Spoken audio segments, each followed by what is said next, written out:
Pledge of Allegiance. Anybody like to lead us? All right, I'll lead. I pledge allegiance to the flag of the United States of America and to the republic for which it stands, one nation, under God, indivisible, with liberty and justice for all. All right. Next up, we've got the review and approval of our January 21st, 2025 meeting minutes. We have to adopt the agenda. Oh, I'm sorry. Thank you, Nigel. First, we have to adopt the agenda. I move that we adopt the agenda. I'll second. All in favor? Aye. Any opposed? Hearing none, motion carries. All right, now we've got the meeting minutes. I'm skipping stuff already. I'll make a motion to approve. Second. All right, all in favor? Aye. Any opposed? Hearing none, motion carries. Next up, we have a presentation from Mr. Smith from the Public Works Department.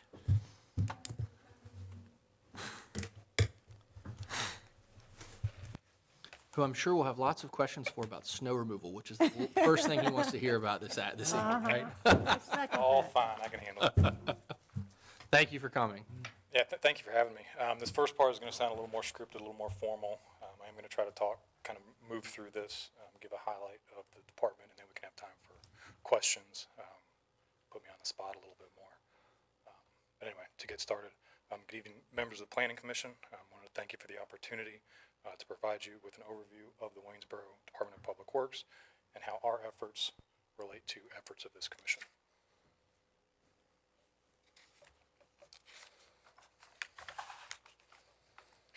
This evening, I'm just going to give a brief highlight of some of our departmental functions,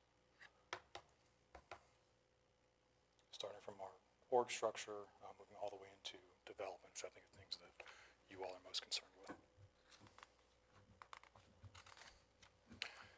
The Public Works Department is directed by the Assistant City Manager of Operations and the Director.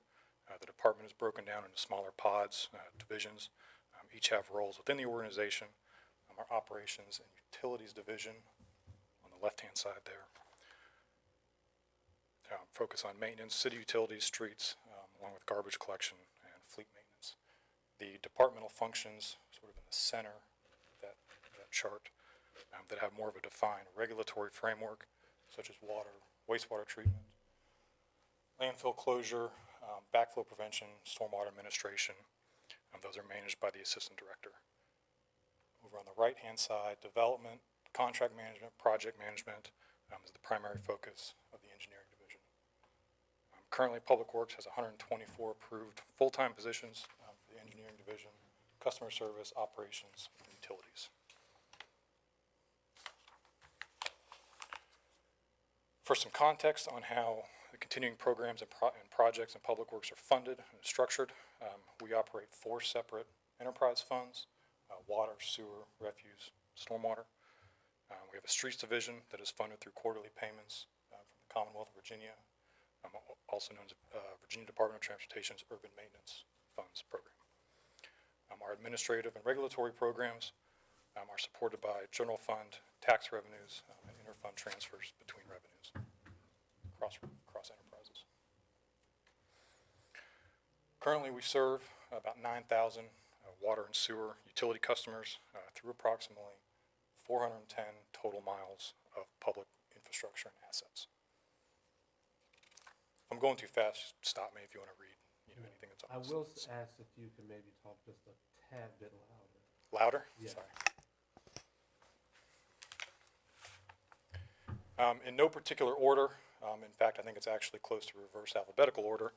I'm going to go through each division and program within Public Works and kind of highlight how they are impacted by development as well as sort of their overall structure.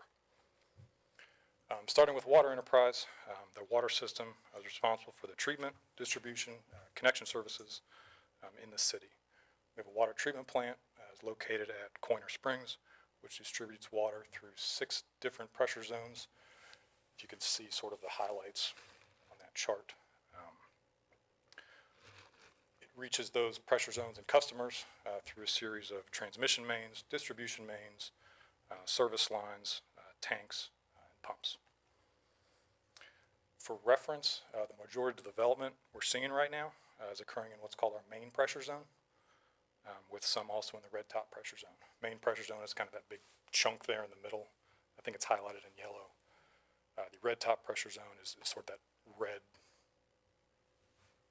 piece on the outside.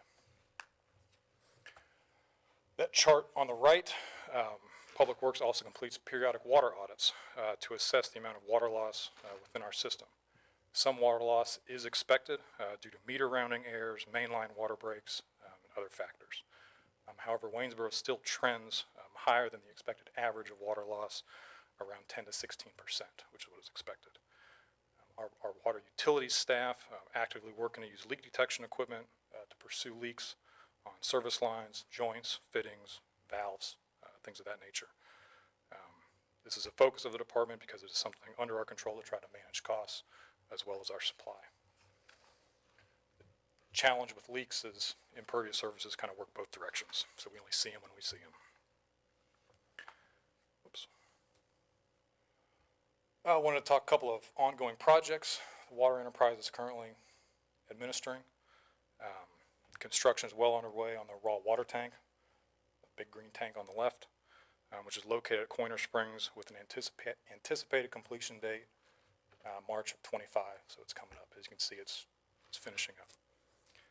The raw water tank will help ease some of the strain on source wells, treatment systems, by supplementing our ability to meet demands during high demand times, extended dry weather periods, and emergency situations. On the right, the Shenandoah Village Drive booster pump station, that's a chart that shows run times of that system. We're working to upgrade that as a priority project for Public Works. The Virginia Department of Health actually has a regulatory requirement that all pumps have redundancy. That way if one goes down, there is a backup pump to maintain service. There should never be a scenario where any individual pump is running more than 12 hours a day on average. As you can see from the chart, run times, I think this chart is from last August, close to 25 hours some of those days, which means there are times where both pumps have to run at the same time to meet demands. Engineering's well underway on that project. We hope to be able to advertise for bids, put it out to bid by the end of this calendar year. I have a question related to that. Is the high usage related to possibly like the overcapacity of the city infrastructure with the new developments, or where does that come from? The extended run times? Mm-hmm. In a nutshell, yes. The demand has pushed that pump station past what it was designed to handle. And are there early detection systems or technology that you use or wish to use that could possibly alert you early if those pumps are working at levels that they shouldn't be or not intended to like kind of avoid like a situation like Richmond? What was Richmond's situation? Where their water treatment station, I think, was overworked, and both facilities collapsed to where they weren't having running water and they weren't under a boil advisory. The recent event that happened at the beginning of this year. Right. So you end up with contamination in the system from not being able to treat it. Backing up a little bit, the water plant has some real-time visibility of the system. They have a pretty advanced screen room. If you've ever been over there, so they can see in real time pumps are running, how they're doing, output, how treatment is doing. They can see some of that real time in their control room. Okay.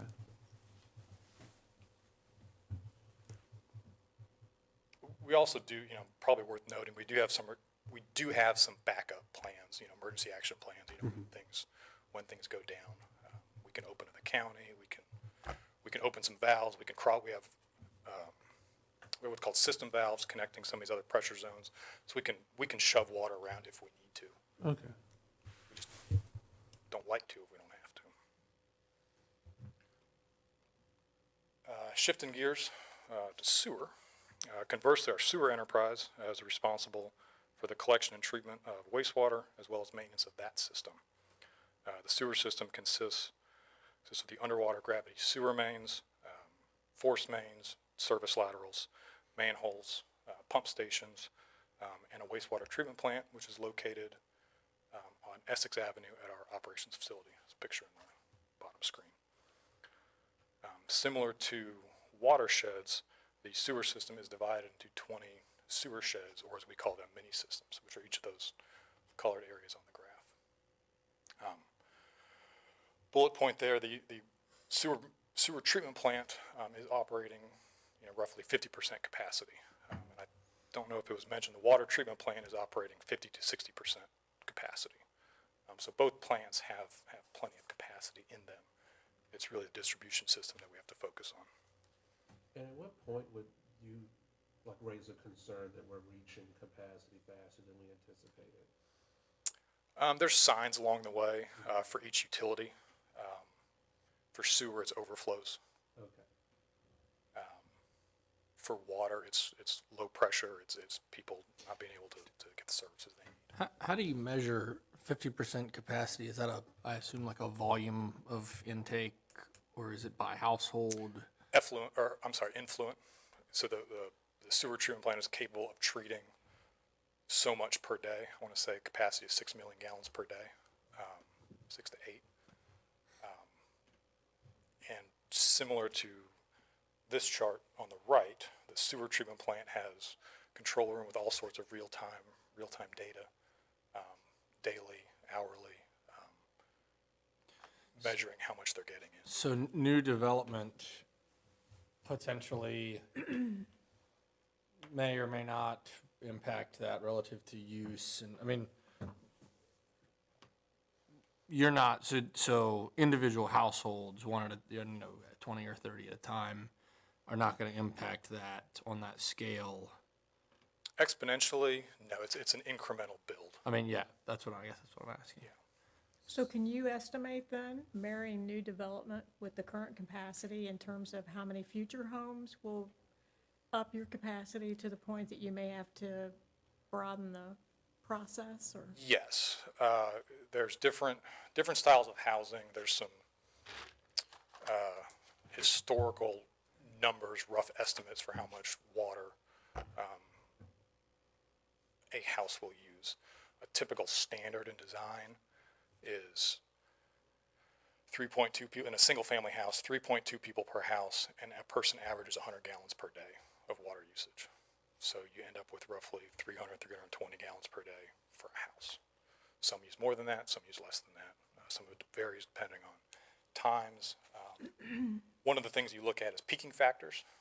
Not everybody does everything at the same time during the day. There are times in the middle of the night, everything is recharging. There's just low water demand. Whereas high demand times, evening times, morning times, things like that. So it's not always a straight rate per day, but it gets averaged out throughout the day. So I think to answer the question of can we project that, both plants were built, early 2000s before me.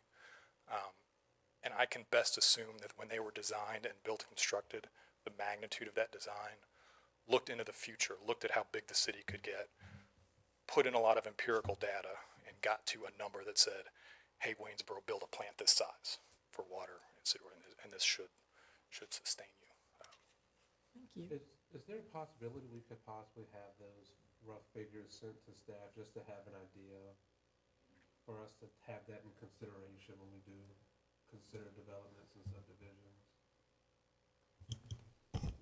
Yeah, you're looking for The direct question, the answer to her question, with your projected development that we have coming into the city, what does that number look like in comparison to the capacity levels? Sure. Future projected. Okay. Yeah, we can look at I guess you're looking for some build-out scenarios, I guess. Well, that would be interesting to me. Thank you, Nigel, in terms of, with all the development that's coming in and with the homes that are being built. And I appreciate the fact that you're at 50% capacity, which is encouraging, right? Yeah. Because we know we've got a lot of growth. So I think that's extremely positive, but I know there's so many homes that are slated on the horizon. It would be interesting if you can predict or calculate approximately how many homes you can bring on and how those will affect your current capacity rate. Sure. So, yeah, so, I mean, if I understand, I want to make sure I understand. What we're asking is all of the development that's come through that, hypothetically, and I'm not saying we're looking for a direct answer to this question, but let's say we've approved, for one reason or another, 1,000 new homes in the city, right? Is that a 1% increase or a 10% increase, right? Like, that's kind of the Exactly. where we are I think if I understand Yeah. correctly, like, How it's that's gonna where we're looking at, what we You're, would be you're on the interested in lower learning. threshold of that, I would say. I don't want to bind myself to a number. Okay. But the amount of residential development that's currently experienced, I don't think we're going to get too close to plant capacity. Real concerns that we're working on is distribution capacity and maintenance. It's not always capacity from a development standpoint. It's the infrastructure that supplies that demand. Correct. And with development, what you're installing is designed to meet that. So we're looking one step down the road of where are you tying into those systems getting to the plant. What you're putting in the ground is we're going to ensure is good and meets X, Y, and Z standards. Now, in question about that, with the infrastructure that's in place, thinking about your mains and your tie-ins and all that,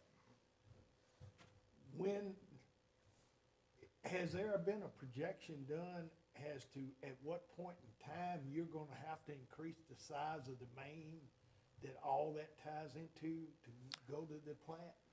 We have varying sizes depending on the utility and the location.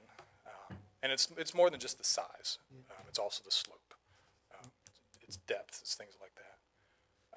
And it's the run and the rise. And depends on demand going to that system. We have areas for sewer specifically, we have areas that we know we need to upsize some mains at some point. Water, water's it's kind of its own animal. But demand on water can be mitigated either by sizes, by loopings, by creating connection points elsewhere, secondary feeds, booster pumps, things like that. So from a sewer standpoint, yes, there are areas in town. It's not necessarily related to development, that there's areas just of high demand that we know we're going to have to upsize, or it's breaking, or some of this infrastructure is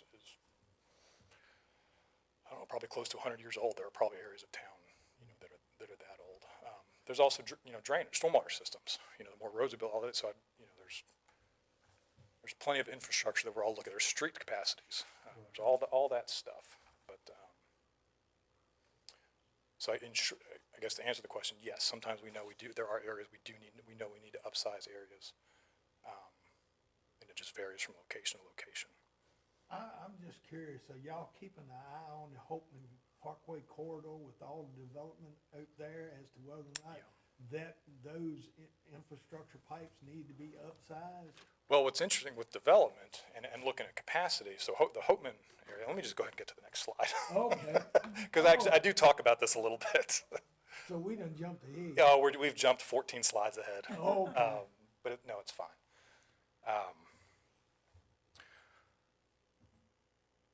So main areas, capacity issues within the sewer system, mainly along what is called our southern interceptor.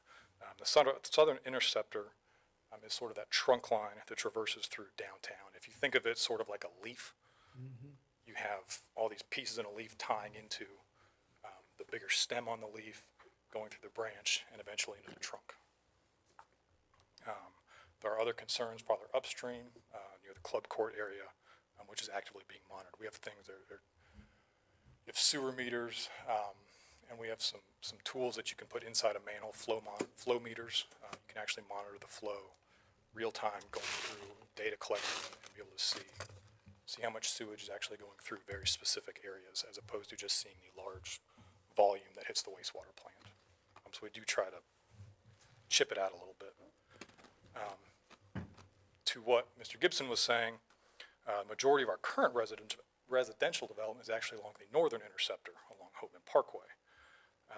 There is some development, in the Ross or Lyndhurst area that we are actively monitoring as it impacts the southern interceptor, which during dry weather times, we're seeing it around 83%.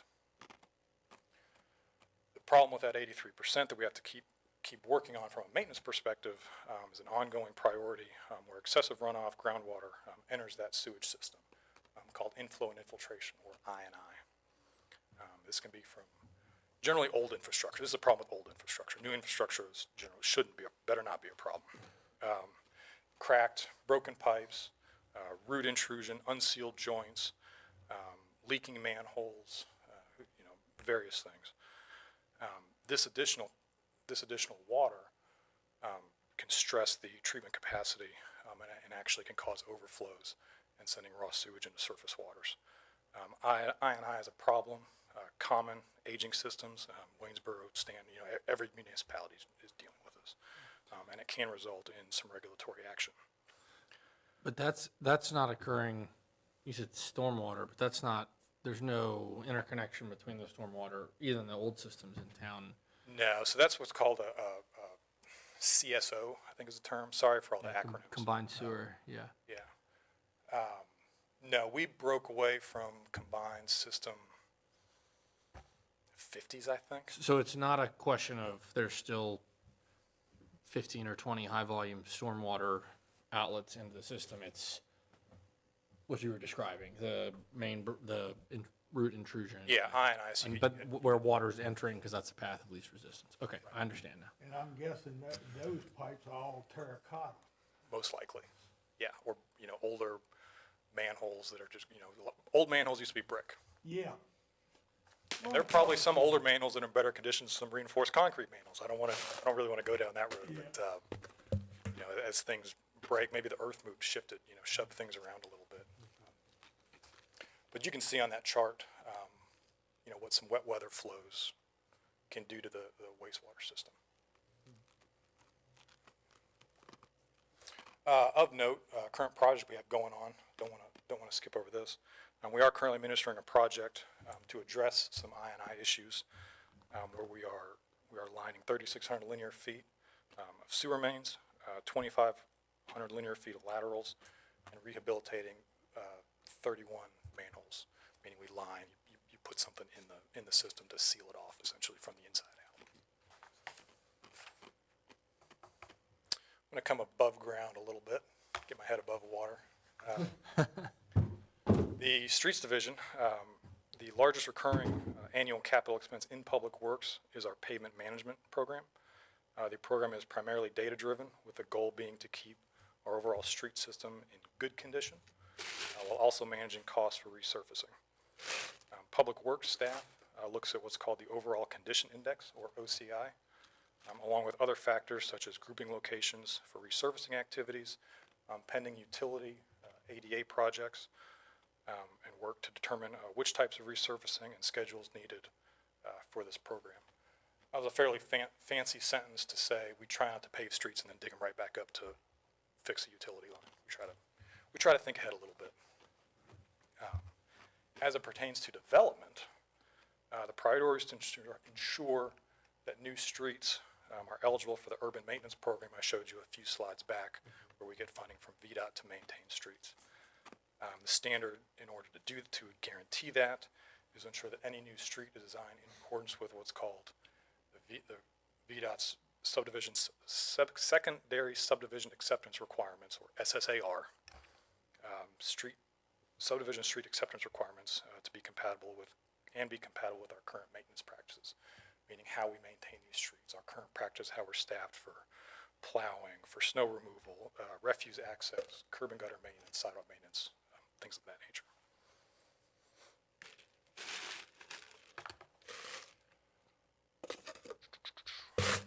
This slide just kind of breaks down some of the different road classifications that we have. Arterials and the collectors, they are assigned a higher priority or criticality factor than local streets in the city's asset management program. Some examples of arterials, that's your Ludowitz, your Hopeman Parkways, Rosser Avenue. Collectors, that's your King Avenues, 13th Street, Poplar. Local roads, those are subdivision streets that we see with new subdivisions.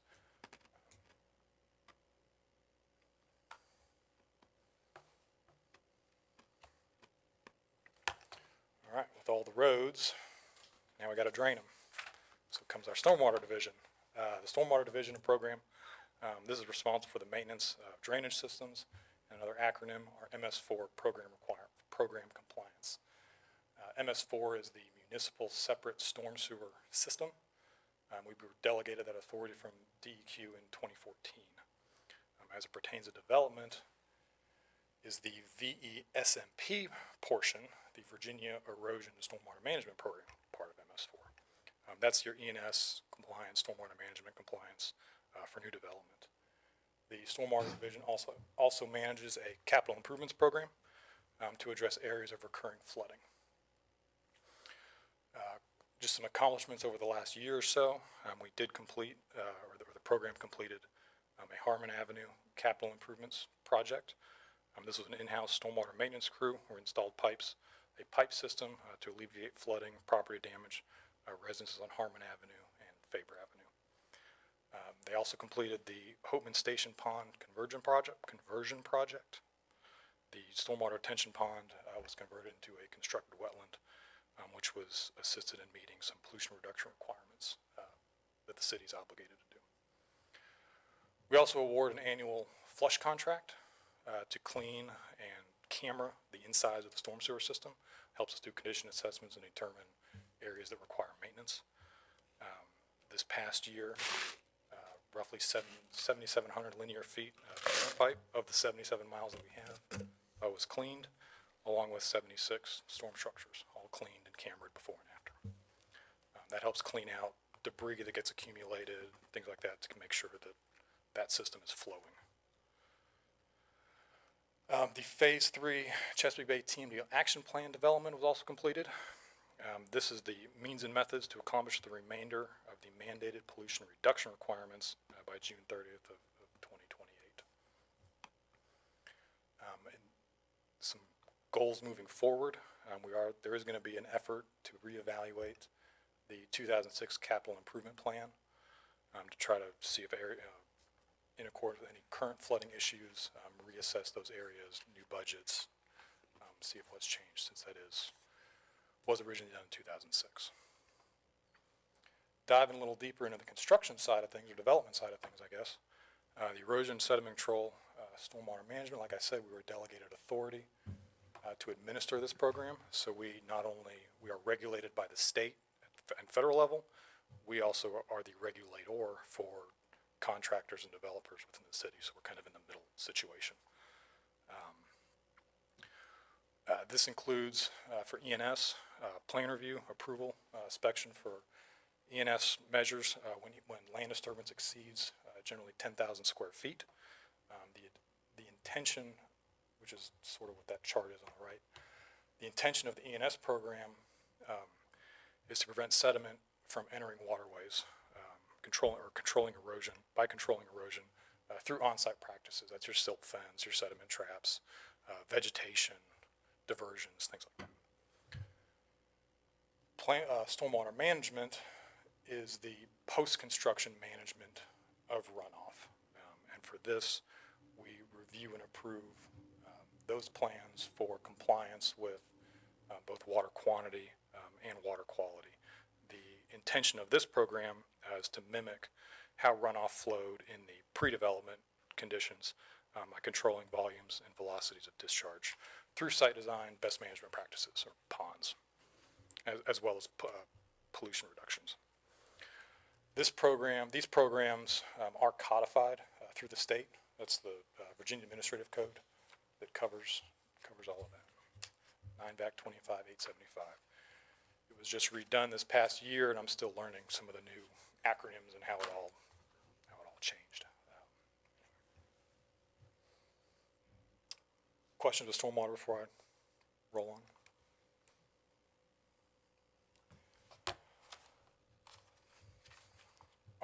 refuse enterprise, maybe less thought of, but it is also impacted by development. Current challenges that we're facing, can theft, trash overflow. We also need to upgrade an aging fleet of trucks to maintain additional routes, additional loads placed on them. Some other services that the refuse enterprise offers. We have the recycling center. We do bulk collection. There's a drop-off site. We do Christmas tree disposal and storm debris cleanup. I have a question about the recycling center. What is its current use, like as far as being open to the public? Because I remember when I was With the younger, park? it wasn't open, but It's open. I want to say 7 to 3:30, maybe 7:30 to 4, somewhere in that range. 7 to 3:30. 7 to Yeah, it 3:30. closes at 3:30. Yeah. and it's just like, household trash you can take as well as recycling. Yeah, now I live in Augusta County, but I like going to our recycling center because we take plastic. Okay. And I think we're the only place I can go to. I think Stan probably does.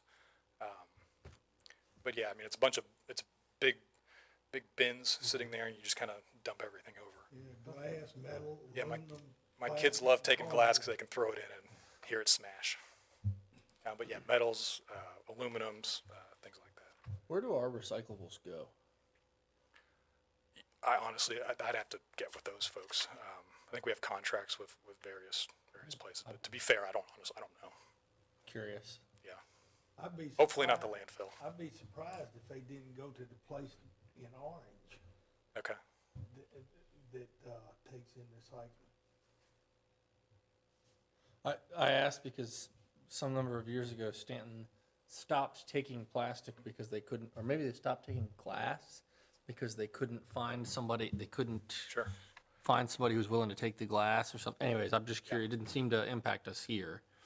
Yeah, we didn't take plastic for a while. Yeah. Everybody stopped. Augusta County, the landfill stopped, Stanton Everybody stopped. across the country stopped. I think it got into an issue of weight by volume. Plastic just didn't tip the scales, Yeah. pun intended.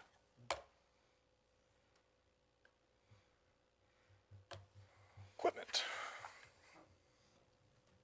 The Public Works of the city's fleet maintenance program currently services and maintains roughly 600 vehicles, pieces of equipment across multiple departments, which is roughly a 40% increase from about 10 years ago. See from that chart.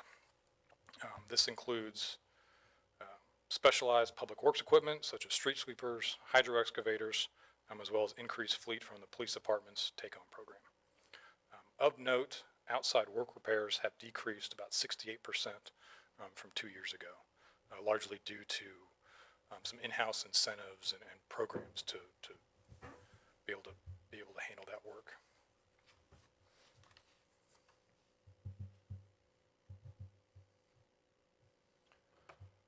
The Public Services Awareness Program is another area we give some focus on.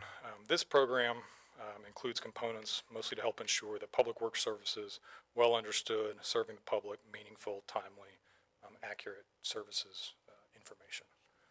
If you've seen a Facebook post, that's sort of what this gets into. All right. Now I think what you're all really here to talk about. The engineering division. Currently one of the main focuses of the engineering division is to ensure that any new public infrastructure, from a public improvement plan, is designed, constructed, and tested to provide adequate levels of service with minimal maintenance. Very simply, oversimplified, we want to make sure that all the water, sewer, streets, drainage infrastructure all needs to be installed in order to pass sort of the test of time. As you're well aware, we're seeing a lot of residential development currently.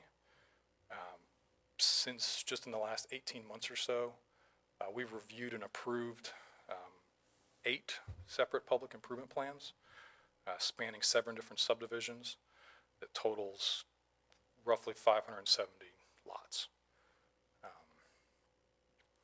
Permitting construction has begun, I think all of them. I don't think there's any right now that are approved waiting to go to construction. We have a few in the queue in the review phase, but everything's moving towards construction at the moment. Also in the last 18 months, we've completed various acceptance phases creating access to 154 new residential utility connections. So that's different final plats that have been recorded, or final acceptance where bonds get released and we become responsible for maintenance. I'll get into a little more of that later. In addition to public improvement plans, the engineering division also reviews site plans for how they will access our public infrastructure. This is commercial developments on needing water meters, sewer connections, where they connect, how they connect, different meter sizes, things like that. Did want to spend a little bit of time talking through what that public improvement process entails. We define public improvements as any infrastructure that is installed either in a right-of-way or a public easement that is to be dedicated to the city. This does not include private utility owners. That's your gas, telephone, electric, fiber, those types of things. Constraints of public improvement plans or of any development just varies from project to project, but one of the main things we almost always look for is determining how that system will support the development, how the existing system will support the development, and is that design maintainable under our current practices. And by that I mean we're referring to materials, sizes, slopes, depths, pavement, concrete, thicknesses, things of that nature. That chart there on the left bottom is a cross section of a right-of-way section, and it shows all the different facets that have to fit, pieces of infrastructure that have to fit within that prescribed right-of-way.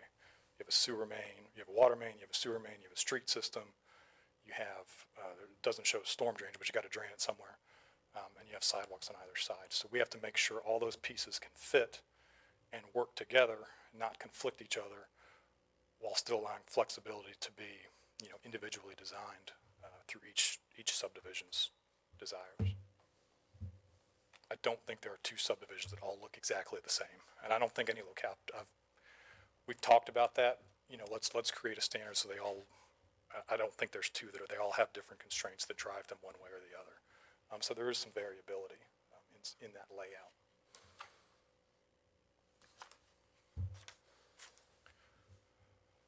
We follow sort of a 5-step process for public improvements. The portions I think this commission sees the most of is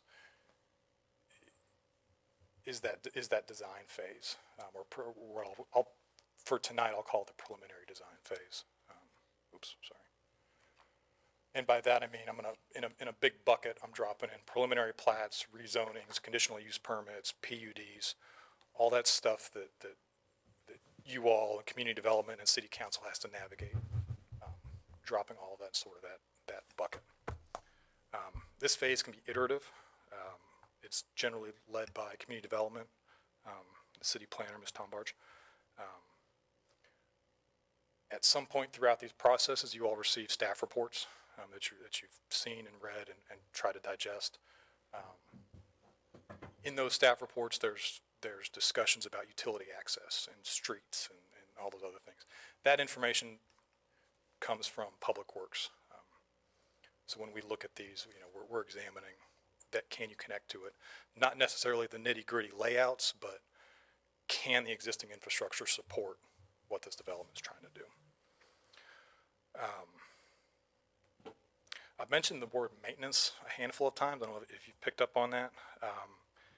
And that's intentional. That's because once these subdivisions receive that final plat at the end of acceptance, after step 5, each of these new lots is entitled to public service, and Public Works wants to ensure that we're able to provide an equal level of service to all of our customers. Plan review. So after preliminary plats are approved, PUDs, things like that, we get into the nuts and bolts of the public improvement plans. This process is administered by Public Works. They get submitted to our office. This is where we go through the detailed design reviews, staff interacting directly with design engineers. This is where we're looking at main line, service connection, all that other stuff, how it fits, about 3 slides back, how all this stuff is fit. This happens in the public improvement plan review phase. Can I ask a quick question? Yeah. So do these developments, do they contribute in terms of costs to the infrastructure and long-term maintenance? I'm just curious how that works. The cost to build all of this is a developer's cost. Once it's completed and accepted, and the final plat gets recorded, that right-of-way gets dedicated to the city. The improvements within that right-of-way, utility systems, streets, becomes dedicated to the city, and we provide services to each of those lots that gets platted. And so that's the city's responsibility to pay for those services or incur that cost from that point forward. The maintenance costs of Yeah. the system, yes, because it becomes our system at that point, and that's where utility fees come from. Thanks. Where did I stop? When we do get to the plan review phase, while we do get into some detailed layout type things, we are generally bound by the layouts that get depicted and approved with preliminary plats or PUDs. So we can't just go shifting it as much as we'd like to from time to time. We can't just make it look this way. That's not that's outside of our swath of influence.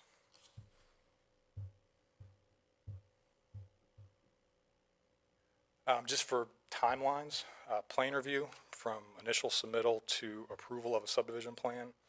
It can vary depending on the size of the project. Generally, from initial submittal till we approve it, we're talking 6 months to a year. Each review submittal takes 30, 45 days to review, get comments back to the design engineer or the developer, and then we get that submittal back addressing those comments. So there's usually some back and forth.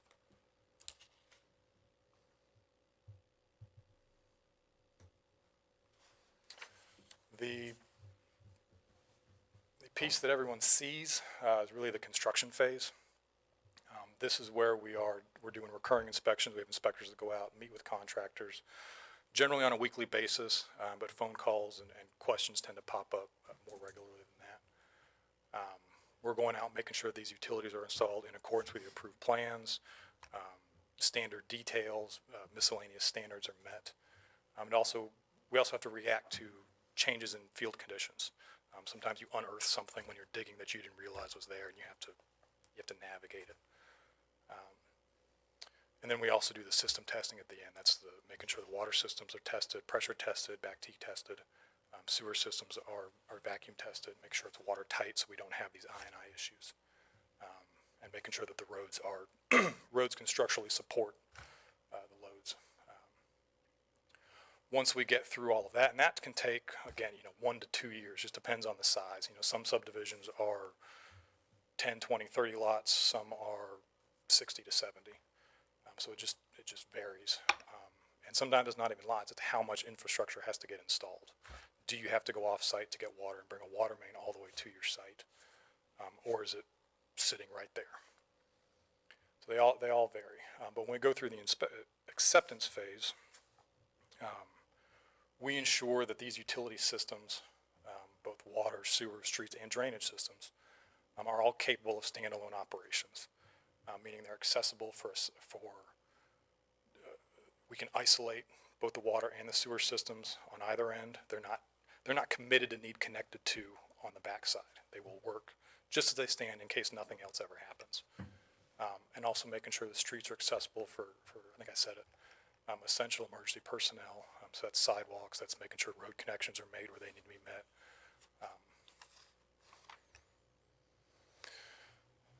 And we go through this leads to certificates of occupancy and warranties and bonding. We don't end up with a warranty phase after we accept a system and we say all your tests have passed, you post a bond guaranteeing it, you get your final plat recorded, then these new systems are put under a warranty. And so for a year, we watch them, and they are the developer's contractor's responsibility to make sure any issues that arise are their responsibility to fix. We don't just take it off the shelf. So we're like having a warranty on your tires, if there was such a thing.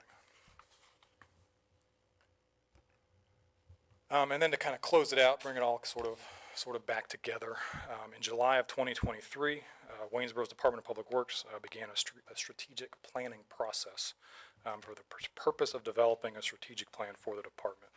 A steering committee was formed to develop this plan. The first objective was to identify a mission, values, priority areas, and goals and strategies for the department in 2023, 2024, and moving forward. We are working to bring these elements into our everyday work because, as the acronym shows, Waynesboro Public Works is respect.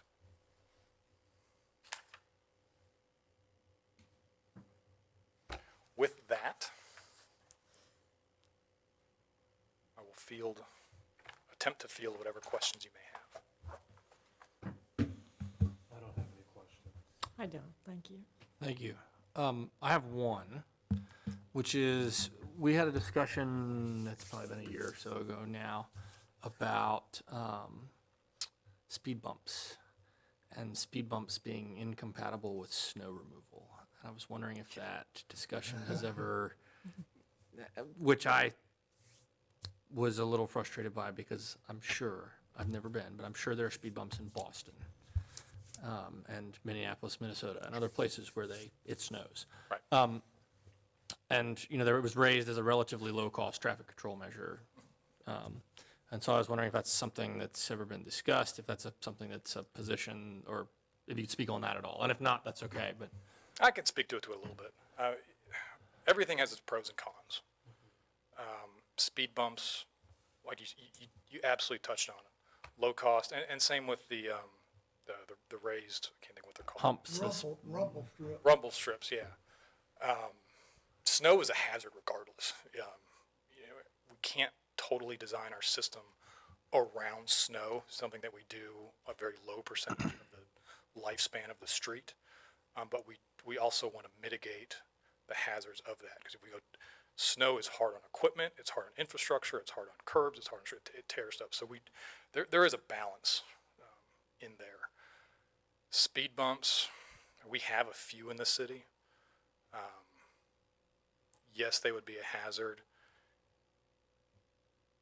Can they be avoided if they have to? It does slow reaction times. Now, if you have to slow down to go over a speed bump, it's going to make the plowing a little bit slower. But they, you know, like you said, other areas have them.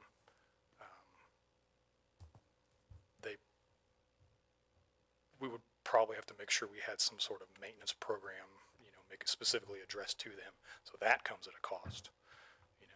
So it all is a balance. But it's possible, I guess, is what I'm asking, because when we raised the discussion that I was a part of when it was raised, it was basically like, well, we're not even willing to talk about it because Public Works couldn't remove the snow if we had speed bumps, which I found wanted to challenge that assertion. Well, they ain't the most comfortable things to hit with a snowball. Well, but that's sort of the point. Either our manholes or water valves, you know, none of that stuff. Good. And, you know, I don't want you to feel like you have to commit to anything, but it's one of those things where, you know, we've been through a number of things since I've been on the commission where we've provided feedback about certain things, and it's been like, well, we can't do that, and here's this reason why. So finally, I have an opportunity to ask you directly about it. So I think there's probably a place for them. You know, we're not going to want to put speed bumps down Lou DeWitt. right. Because we're trying to, those roads during heavy snow events, the priority during the event is to keep those roads, those arterials open for emergency access. So we wouldn't do that, but, you know, I think there's some speed bumps in front of a couple of the schools. Yeah, Vedette was, I think, the specific example that we were discussing when this. I think Vedette's a collector. So what about a street like, for instance, Port Republic? I know that street could desperately use extra traffic control as far as speed goes. You could easily clock a car going 40, and it's almost could be seen as a one-way street. Right. But you know, especially with children. Right. You know, being a kid that grew up there, I remember getting on the bus and people flying, you know, up and down that street. My friend, luckily, nearly missed a car and clipped his back tire on his bicycle. So, like, I've seen the impacts of the traffic, and I mean, I think that would be a great location for one. And I guess my next question would be, what would be like a hesitancy on a street like that? But, maintenance as much as anything, traffic control devices and maintenance tend to go hand in hand. The roads that are easy to plow are straight with curb and gutter on either side and nothing in between. So you end up having a balance, one versus the other. Same sort of concept can be applied, across other facets of snow plowing. Sure. Can it be done? Sure. Is it challenging? Absolutely. Is it going to take more time? Depending on materials, if you paint them, they're susceptible to freezing and ice. They do sort of create hazards in themselves. But just like any traffic control device would, a bulb out, you got to know where that bulb out is to know to get around it. So it's all a balance, I guess. I noticed on one of your slides as far with your upcoming projects was I can go back to it. You remember which one? was the traffic light replacement at East Main and Delphine right there. Are there any thoughts to slowing the tractor trailers down that are coming southbound on 340? Because I've been sitting at that light waiting to make a left-hand turn onto Delphine to go back towards Fairfax. And if I had been paying attention and turned when the light turned green, I wouldn't be here talking to you, because I've seen 3 different semis run the red light right there, and boom, luckily they ain't hit nobody. Right. I didn't know if there was any plans to put any like speed reduction, not speed bumps, but like reshaping the curb to slow them down before they get there. Sure. Because when they come under the railroad tracks, if it lights green, they hauling. Something like that without trying to solve the issue, standing right here. Oh, Is it a speeding issue? Is it an enforcement issue? Is it, sort of the same with speed bumps? Yeah, By slowing those tractor trailers down, are we creating other issues? yeah. But I agree, there's always something that can be done.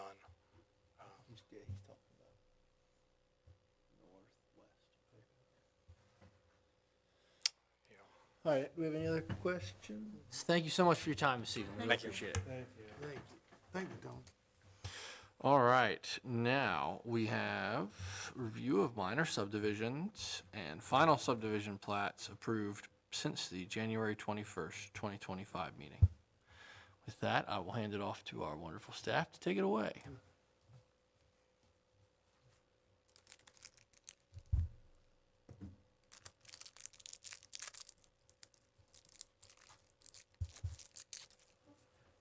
Okay, I have just one of those for you tonight, and that is for a minor subdivision.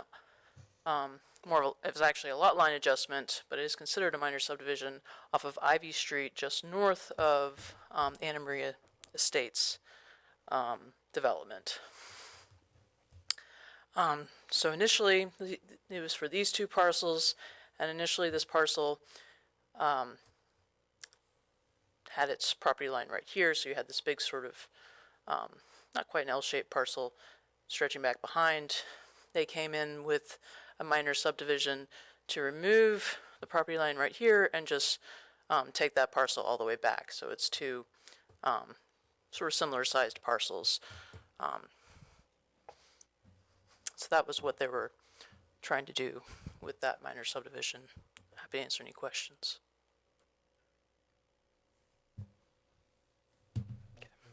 That's all I had for you. Awesome. All right, now we have public comment period for items not on the agenda. I just don't suppose I should bother asking if anyone has signed up. I just hope they all don't want to speak at once. Yes. Moving right along, we have matters from staff. I don't have anything for you this evening. And then we have commissioners, correspondence, and communication. Does anybody have anything? No, I don't have anything at this time. Excellent. Then, do we have a motion? I'll make a motion. To adjourn? I'll second that motion. All in favor? Aye. Any opposed?